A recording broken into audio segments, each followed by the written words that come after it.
হসপিটালের সবাইকে পেট ভরিয়ে মিষ্টি খাইয়ে বাসায় আসবি। সবাইকে বলে দিবি আজ সামিন ইয়াসার মির্জার বিয়ে, পাত্রী তার স্ত্রী। ঈশিতা রেহানার আতাউর আলমের থেকে বিদায় নিয়ে ভাইয়ের পিছু পিছু যায়। আগন্তুকেরা সবাই অবাক চোখে সামিনকে দেখছে। মেয়র তার স্ত্রীকে কোলে নিয়ে হাঁটাহাঁটি করছে কেন? ভিড় জমে গিয়েছে করিডোরে। আলো নিশ্চুপ চোখের পানি ফেলে সামিনের বুকে কিলঘুষি মারতে থাকে। দোতলা থেকে সিঁড়ি বেয়ে নেমে সামিন হসপিটাল থেকে বের হয়। ফুয়াদ গাড়ির সামনে দাঁড়িয়ে আছে। সামিন এসে দাঁড়িয়ে ফুয়াদকে বলে, নেতা হিসেবে আমাকে সবসময় তুই 0 দিস, স্বামী হিসেবে কত দিতে চাস? 10-এ 8। কেন? আর 2 মার্কস কাটা কেন? মাত্র একতলা সিঁড়ি বেয়ে নেমেছিস আর এতেই হাঁপিয়ে গেছিস। সামিন ম্লান হেসে বলে, হাঁপাবো না, 1050 কেজি বয়ে নিয়ে এসেছি। 1050 কেজি মানে? ফুয়াদ অবাক হয়ে জানতে চায়। সামিন হেসে বলে, 50 কেজি ওর শরীরের আর 1000 কেজি ওর আত্মসম্মানের ওজন।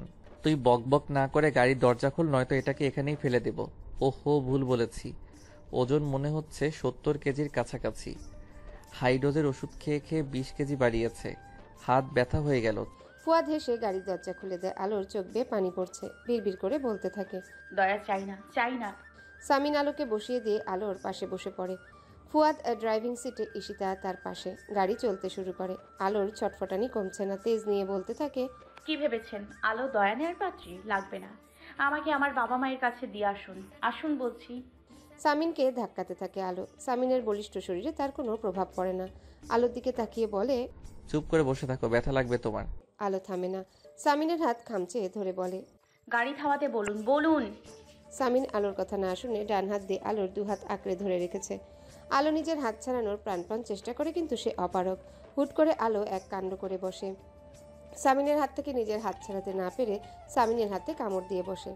ঘটনার আকস্মিকতায় হতভম্ব হয়ে সামিন আর্তনাদ করে ওঠে। ফুয়াদ গাড়ির ব্রেক কষে দেয়। মাথা ঘুরিয়ে সামিন চোখ বড় করে আলোকে দেখতে থাকে। আলো তার চোখের দিকে তাকিয়ে আছে কটমট দৃষ্টি দিয়ে। ফুয়াদ বলে ওঠে, ভাই আমি গাড়ি ঘোরাচ্ছি, এটাকে মেন্টাল হসপিটালে নিয়ে আসবো। তোর এর সাথে সংসার করার দরকার নেই, খুব রিস্কি হয়ে যাবে ভাই, তোর প্রাণ নাশের ভয়। সামিন হতভম্ব হয়ে আলোর দিকে তাকিয়ে থাকে বেশ কিছুক্ষণ। তারপর ফুয়াদকে ঠান্ডা গলায় বলে, পাগলের চিকিৎসা আমি দিতে জানি, তুই গাড়ি স্টার্ট কর। তারপর ঈশিতার দিকে তাকিয়ে বলে, ফোন করে ওদিকে জানিয়ে দে। ঈশিতা মাথা নাড়িয়ে ফোনে ঋতুর নাম্বারে ডায়াল করে। ফোন রিসিভ হতেই বলে ওঠে, মেজো ভাবি, মির্জাবাড়ির বড় বউ ফিরছে, বধূবরণের তৈরি করো। নিস্তেজ শরীরটা নিয়ে সিটে হেলান দিয়ে চোখের পানি ফেলতে থাকে আলো। ঈশিতা মাথা ঘুরিয়ে পেছনে তাকিয়ে বলে, ভাবি স্টপ, অনেক হয়েছে, অনেক করেছো তুমি, অনেক। আমি খুব খারাপ আপু, আমাকে একা ছেড়ে দাও। কারোর দয়া চাই না আমার, কারোর দয়া না।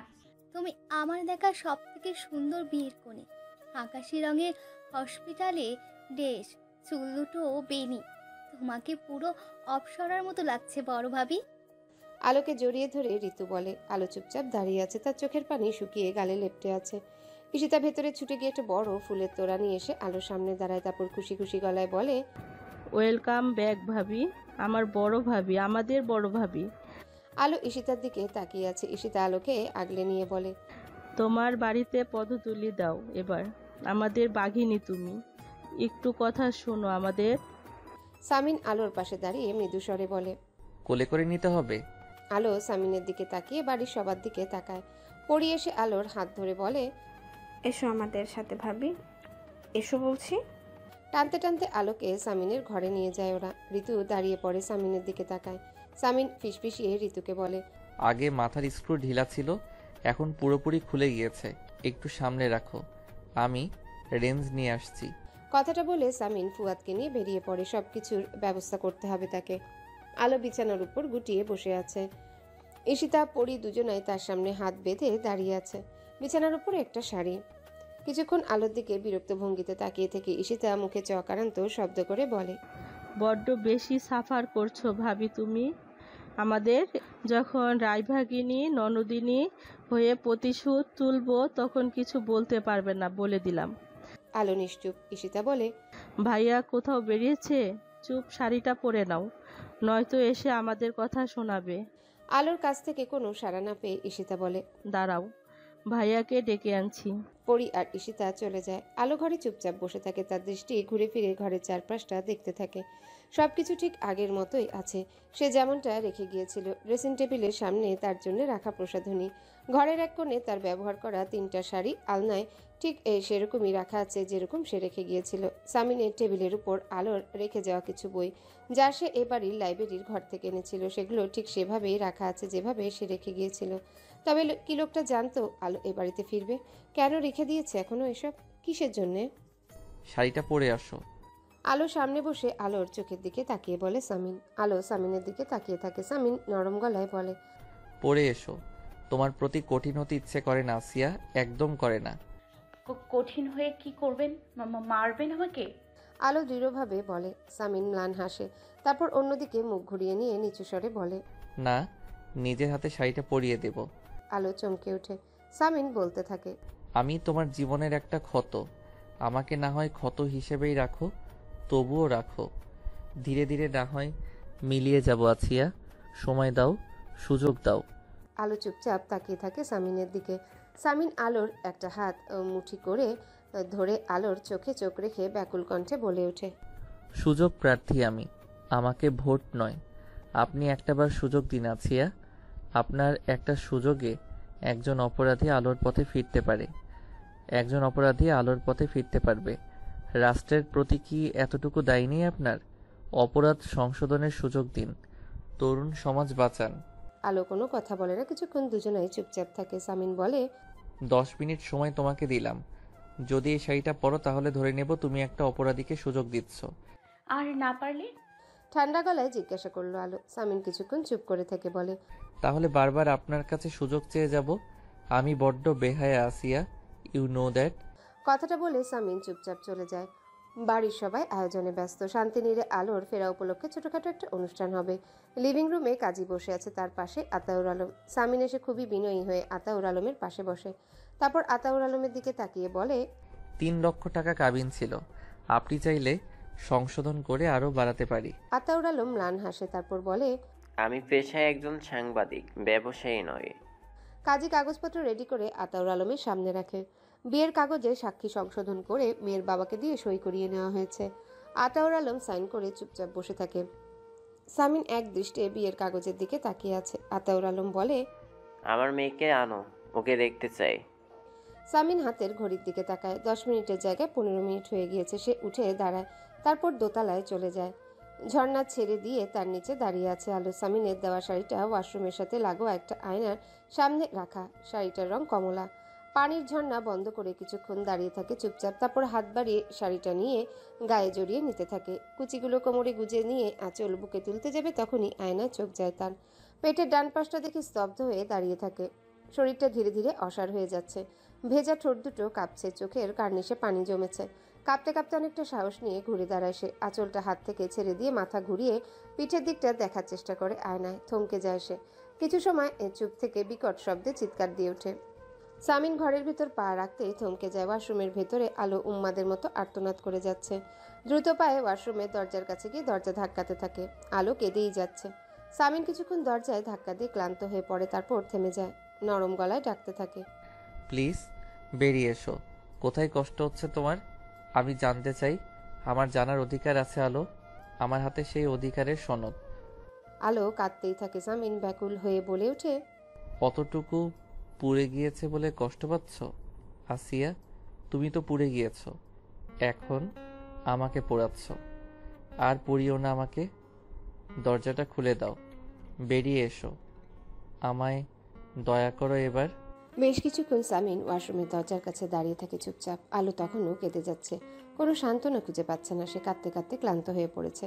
সামিন এদিকে ওদিকে অসহায়ের মতো একবার তাকিয়ে শরীরের সমস্ত শক্তি খরচ করে দরজায় বেশ কয়েকবার ধাক্কা দিতে ছিটকিনি ভেঙে দরজা খুলে যায়। একটা গভীর নিঃশ্বাস নিয়ে সামিন ওয়াশরুমের ভেতর পা রাখে। আলো ওয়াশরুমের একপাশে মেঝেতে পা ছড়িয়ে বসে দেয়ালে মাথা ঠেকিয়ে কাঁদছে। তার শরীর কাঁপছে, ভেজা চুল বেয়ে পানি পড়ছে। শাড়ির আঁচল মাটিতে লুটিয়ে পড়ে আছে। সামিন এগিয়ে গিয়ে হাঁটু গেড়ে বসে। আলোর দিকে খানিকটা ঝুঁকে তার আঁচল উঠিয়ে তার গায়ে জড়িয়ে দেয়। ক্রন্দনরত আলোর মুখের দিকে তাকিয়ে নরম গলায় বলে, চলো ওঠো। আলোর থেকে কোনো সাড়া না পেয়ে সামিন কিছু সময় আলোর দিকে তাকিয়ে থাকে। তারপর পাঞ্জাবির হাতে গুটিয়ে নিয়ে আলোকে তুলে নেয়। বিছানায় এনে আলোকে বসিয়ে দিয়ে সামিন আলোর মুখোমুখি বসে। আলোর কান্না থেমেছে। কেমন নির্জীব হয়ে বসে আছে এখন। সামিন খানিকটা ঝুঁকে আলো চোখের দিকে তাকিয়ে বলে, সমস্যা কোথায়? আলো মুখটা সরিয়ে নেয়। সামিন কিছুক্ষণ আলোকে দেখে কাঁদতে কাঁদতে নাকের ডগা লাল বানিয়ে ফেলেছে। সামিনের ইচ্ছে করছে হাত দিয়ে ওই নাকের ডগা ছুঁয়ে দিতে, কিন্তু অযাচিত আহ্লাদি স্পর্শ দিয়ে ওই মেয়েটার গালাগাল খেতে সে ইচ্ছুক নয় এখন। হাজার হলেও সে এই শহরের মেয়র, তার একটা গাম্ভীর্য নিয়ে চলা উচিত। কথায় কথায় পুচকে বউয়ের গালাগাল খাওয়া তার শোভা পায় না। সামিন একটা গভীর নিঃশ্বাস ফেলে বলে, ওয়াশরুম কাদার জায়গা? এত সুন্দর পরিপাটি রুম আমার, কত সুন্দর একটা টানা বারান্দা, কোথায় রুমের এসি অন করে এই নরম বিছানায় শুয়ে শুয়ে কাঁদবে তা না, এসব রেখে ওয়াশরুমে ঢুকে কাঁদছো কেন? সত্যি তোমার মাথার স্ক্রু খুলে কোথাও পড়ে গিয়েছে। আলো দৃষ্টি বিছানার চাদরের ফুলকাটা নকশায় দিয়ে আছে। সামিন উঠে আলোর আলমারি থেকে একটা নতুন তোয়ালে বের করে আনে, আলোর হাতে ধরিয়ে দিয়ে বলে, মাথা মুছে নাও, ঠান্ডা লেগে যাবে। আলো চুপ। সামিন একটা দীর্ঘশ্বাস ছেড়ে মৃদু স্বরে বলে, তুমি আমাকে দিয়ে বড্ড খাটাও, এটা ঠিক না আলো। কথাটা বলে সামিন নিজের হাতে আলোর চুল মুছিয়ে দিতে থাকে। আলো পাথরের মতন বসে আছে। সামিন কি করছে সেদিকে তার কোনো ভ্রুক্ষেপ নেই। চুল মুছিয়ে আলোর মাথায় তোয়ালেটা সুন্দর করে জড়িয়ে দেয় সামিন। সামিনের দরজার বাইরে এসে আতাউর আলম দাঁড়িয়ে পড়ে। মেয়ে জামাইয়ের ব্যক্তিগত রুমে সে আসতে ইচ্ছুক ছিল না। ঈশিতা আর ঋতু জোর করে নিয়ে আসে তাকে। ঘরের ভেতরে সামিনের বউয়ের সেবা করার দৃশ্য দেখে সবাই থতমত খেয়ে যায়। ঈশিতা আর ঋতু মুখ চাওয়াচাই করে দুজনে দুদিকে কেটে পড়ে আতাউর আলমের পেছন থেকে। আতাউর আলম বোকার মতো কয়েক মুহূর্ত দাঁড়িয়ে থেকে ঘুরে সিঁড়ির দিকে যাওয়ার জন্যে পা বাড়ায়। পেছন থেকে সামিন বলে ওঠে, আসুন। আতাউর আলম দাঁড়িয়ে পড়ে। সামিন ঘরের বাইরে এসে বলে, আপনার মেয়ের আপনাকে প্রয়োজন, তার কাছে থাকুন, আমি আপনাদের দুজনের খাবার উপরে পাঠিয়ে দিচ্ছি। সামিন চলে যায়। আতাউর আলম মাথা ঘুরিয়ে আলোকে দেখে তার কাছে যায়। আলো মাথা নিচু করে নিস্তেজ হয়ে বসেছিল। আতাউর আলম গিয়ে মেয়ের পাশে বসে কিছুক্ষণ চুপ করে বসে থেকে একটা হাত মেয়ের মাথায় রাখতেই আলো ঝাঁপিয়ে পড়ে তার বুকে, ফুপিয়ে ফুপিয়ে কাঁদতে থাকে।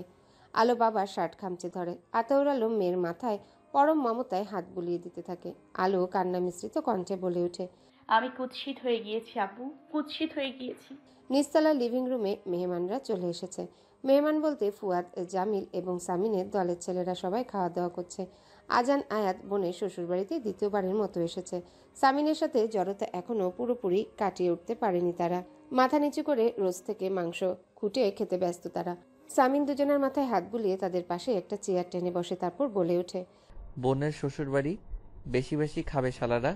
আজান আয়াত খেতে খেতে সামিনের দিকে তাকায়। দুলাভাই মজা করলে কেমন প্রতিক্রিয়া ব্যক্ত করতে হয় তারা জানে না।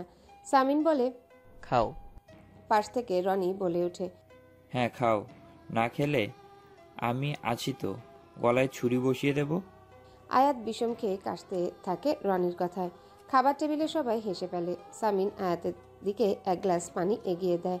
পানি খেয়ে আয়াত ধাতস্থ হয়। কিছুক্ষণ পরে সামিন পরিবেশটা স্বাভাবিক করতে আজানকে বলে, কলেজে উঠেছো, গার্লফ্রেন্ড হয়নি কেন?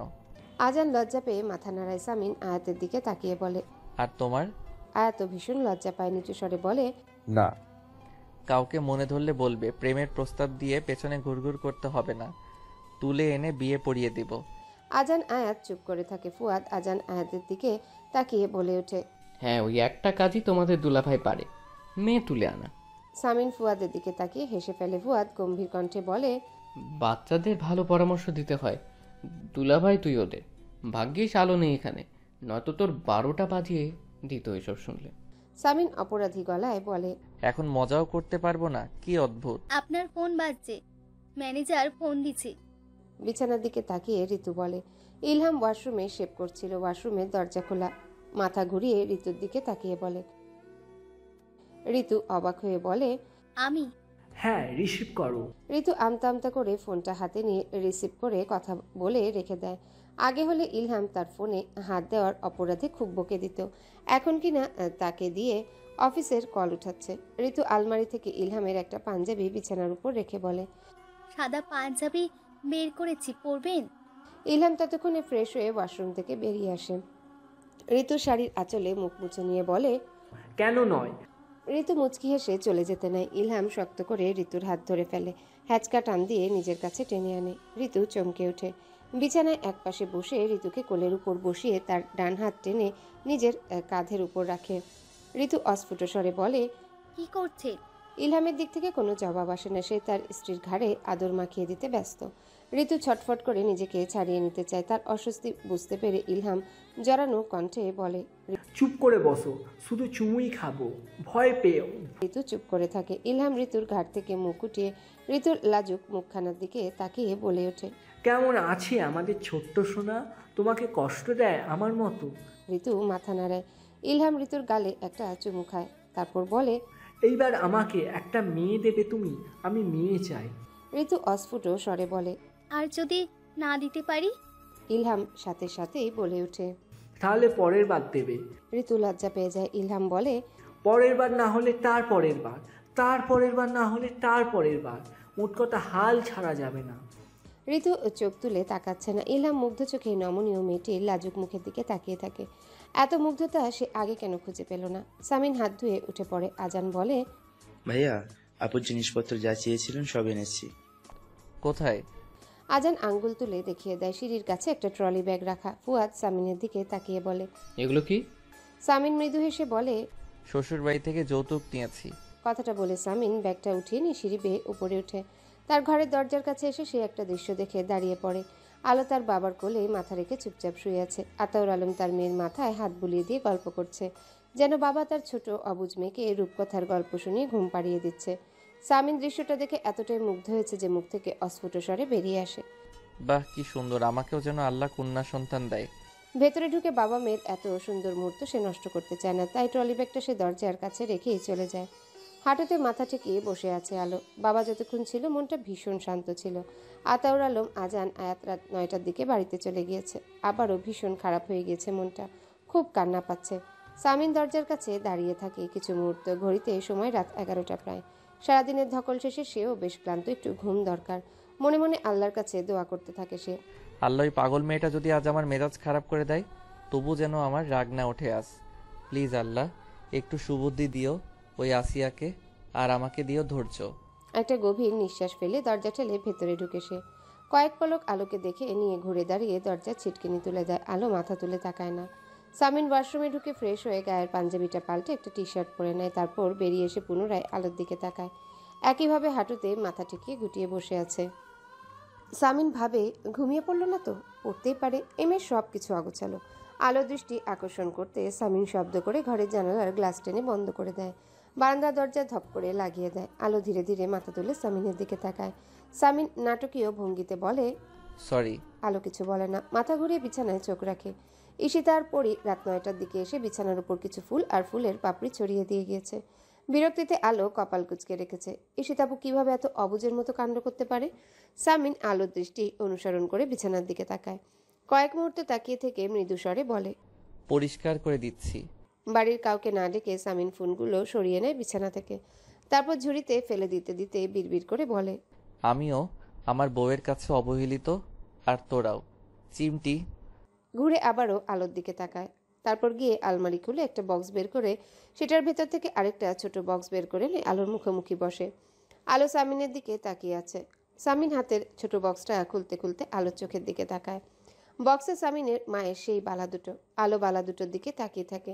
এগুলো সে খুলে সামিনের হাতে দিয়ে গিয়েছিল সেদিন। সামিন আলোর ডান হাত ধরে একটা বালা পরিয়ে দিয়ে অপর হাতেও আরেকটা বালা পরিয়ে দিয়ে বলে, আমার চোখে দেখা সব থেকে বিশুদ্ধ একজন নারীর স্মৃতিচিহ্ন আমার চোখে দেখা আরেকজন বিশুদ্ধ নারীর হাতে পরিয়ে দিলাম। এ পর্যন্ত বলে একটু থেমে আবারও বলতে শুরু করে, এই দুটো কখনো খুলবে না হাত থেকে, অনুরোধ তোমার প্রতি।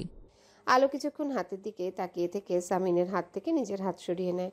সামিন এক পলক আলোকে দেখে মজা করে বলে ওঠে, কি ব্যাপার, অস্বাভাবিক চুপচাপ কেন? রেঞ্জ দেখছি স্ক্রু বেশ ভালো করে টাইট দিয়ে গিয়েছে। আলো অবাক হয়ে বলে, মানে কিসের রেঞ্জ? রেঞ্জ তোমার বাবা আমার শ্বশুর, তাকে এনেছিলাম তোমার স্ক্রু টাইট দিতে। সে তার কাজ ঠিকমতো করেছে দেখছি।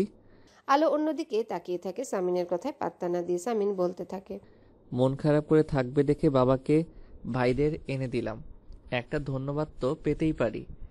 ধন্যবাদ। আলো কপাল কুঁচকে কাটকাট বলে। সামিন একটা দীর্ঘশ্বাস ছেড়ে বলে, এভাবে দিলে একটা চর মেরে দিতে এর বদলে না হয়? আলো গম্ভীর কণ্ঠে বলে ওঠে। মন পেতে এসব করছেন? সামিন ম্লান হাসে, তারপর বলে, না, মন চুরি করতে এসব করছি। চুরি করতে না পারলে ডাকাতি করব। হ্যাঁ, এই একটা জিনিসে আপনি ভালো পারেন, লুটতরাজ। কাটকাট বলে ওঠে আলো। ব্যাস, এই কথাটাই সামিনের মেজাজ খারাপ করে দিতে যথেষ্ট। কিন্তু সামিন হাত মুঠি করে চোখ বন্ধ করে ফেলে। বড় বড় নিঃশ্বাস নিয়ে বিড়বিড় করে নিজেকে নিজে বলতে থাকে, control Samin Yasar Mirza, control please, রাগ উঠাস না। আলো অবাক হয়ে সামিনকে দেখে বলে, বিড়বিড় করে কি বলছেন? কাকে গালাগাল দিচ্ছেন? গালাগাল? ওসব তো তুমি ভালো জানো। আলো চুপ হয়ে যায়। সামিন আলোকে দেখতে থাকে। কমলা রঙের শাড়িটা কত সুন্দর লাগছে মেয়েটার গায়ে। শাড়িটার সৌন্দর্য মেয়েটিকে সুন্দর করে তুলেছে নাকি মেয়েটার সৌন্দর্য শাড়িটার গায়ে ছেয়ে গিয়েছে বুঝতে পারছে না সামিন। আলো কপাল কুঁচকে সামিনের দিকে তাকাতেই সামিন চোখ সরিয়ে নেয়। আলো দৃঢ়ভাবে বলে, সুযোগ চেয়েছেন, সুযোগ দিয়েছি। আগে নিজেকে প্রমাণ করে দেখান। মনে রাখবেন, স্ত্রীর মন পাওয়ার আগে তার শরীর কামনা করা পুরুষদের আমি ঘৃণা করি। সামিন কি বলবে বুঝতে পারছে না। সে যে তার স্ত্রী শুধুমাত্র শরীর কামনা করে না, তার যে তার স্ত্রীর মনটাও পেতে হবে, এই কথাটা এখনো ওই অবুঝ মেয়েটা বুঝলো না। এত যুদ্ধ তবে কেন করলো সামিন? শরীর তো বহু আগেই পেতে পারতো। কিভাবে মুখের উপর কাটকাট বলে দিল ওই অভদ্র মহিলা? সামিন কি তাকে ছুঁয়ে ফেলতো নাকি আজ? খুবই অভদ্র এই মহিলা, মুখে কোনো লাগাম নেই। আলো বলতে থাকে, বুঝতে পেরেছেন? সামিন কিছু না বলে মাথা নাড়ায়, তারপর নিচু স্বরে বলে, জি। তাহলে নিজেও সময় দিন এবং আমাকেও সময় দিন। আলো কথাগুলো বলে শেষ করার আগে সামিন বলে ওঠে, সিম্পল কথা সিম্পলভাবে বলো, ধমকে কেন বলছো? আলো চুপ করে থাকে। সামিন এদিক ওদিক তাকিয়ে আমতা আমতা করে বলে, বলছিলাম আমি কি ডিভানে শোবো মানে? আলো রাগি চোখে তাকিয়ে আছে। সামিন একটা ঢোক গিলে ফেলে, তারপর কাচুমাচু মুখ করে বলে, হ্যালো বন্ধুরা, পরবর্তী পার্ট খুব তাড়াতাড়ি আসবে, তো সবাই অপেক্ষায় থাকো। আর চ্যানেলটি যারা এখনো সাবস্ক্রাইব করোনি তারা পরবর্তী পার্ট দেখার জন্য চ্যানেলটি সাবস্ক্রাইব করে রেখো। ধন্যবাদ সবাইকে, আমাদের সাথেই থেকো।